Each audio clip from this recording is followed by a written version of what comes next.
கடந்த 24 மணி நேரத்தில் தென் தமிழகத்தில் அநேக இடங்களிலும் வட தமிழகத்தில் ஒரு சில இடங்களிலும் மழை பெய்துள்ளது.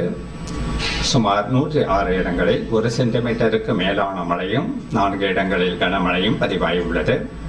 அதிகபட்சமாக தென்காசி மாவட்டம் சிவகிரியில் 11 சென்டிமீட்டர் மழை பதிவாகியுள்ளது.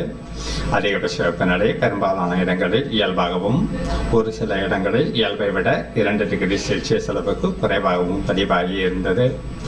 தென்னிந்திய பகுதிகளில் மேல்நிலவும் வளிமண்டல சுழற்சிகளின் காரணமாக அடுத்து வரும் 3 நாட்களுக்கு தமிழகம், புதுவை மற்றும் காரைக்கால் பகுதிகளில் ஒரு சில இடங்களில் இடைமின்னலுடன் கூடிய லேசானது முதல் மிதமான வரை மழைக்கு வாய்ப்புள்ளது.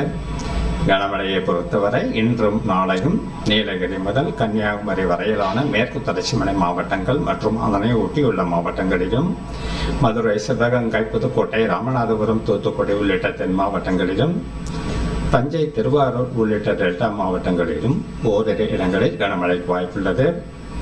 5ஆம் தேதி அன்று கோவை மாவட்ட மலைப்பகுதிகள், நீலகிரி, திண்டுக்கல், தேனி, தென்காசி உள்ளிட்ட மாவட்டங்களிலும், ஈரோடு, தர்மபுரி, கிருஷ்ணகிரி, சேலம் உள்ளிட்ட வட உள் மாவட்டங்களிலும் ஓரிரு இடங்களில் கனமழைக்கு வாய்ப்புள்ளது.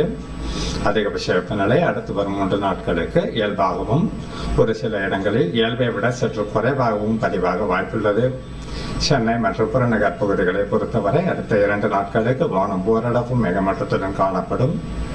ஒரு சில பகுதிகளில் இடைமின்னலுடன் கூடிய லேசானது முதல் மிதமான மழைக்கு வாய்ப்புள்ளது.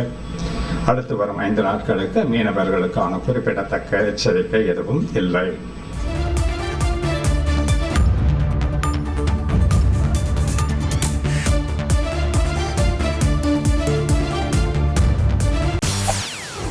செய்திகளை உடனுக்குடன் தெரிந்து கொள்ள உடனே சப்ஸ்கிரைப் பண்ணுங்க.